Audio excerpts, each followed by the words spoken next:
చేసేటప్పుడు సుమాంగే పద్ధతిని పాటించాలి. అది ఎలా అంటే ఎస్ అంటే సీదా, ఉల్టా.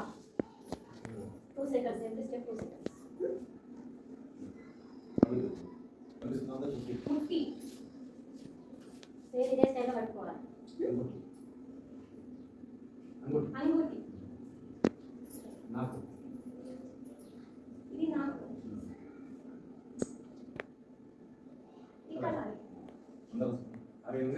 ఈ విధంగా సుమాంకే పద్ధతితో హ్యాండ్ వాష్ చేసుకోవాలి. అయితే మనకి ఇప్పుడు ఇక్కడ అవైలబుల్ లేదు కాబట్టి ఇట్లా పోసుకోవాలి వాటర్, ఈ స్టైల్లో పోసుకోవాలి, ఈ స్టైల్లో పోసేసుకోవాలి. ఇట్లా రాలేదు వాటర్. ఓకేనా? తర్వాత నాకు ఏంటి తెలుగు హిందీలో ఇవన్నీ హిందీ పదాలు నేను చెప్పేది. నాకు ఏంటి తర్వాత కలై కలై అంటే ఇవి అంతే. ఇప్పుడు చేయను సీదా ఉల్టా ఉల్టా ముట్టి ముట్టి వెరీ గుడ్. తర్వాత నాకు అంగుటి, తర్వాత నాకు, తర్వాత కలై రెండు. ఇప్పుడు చేయి, నువ్వు చెప్పుకుంటే చేయి.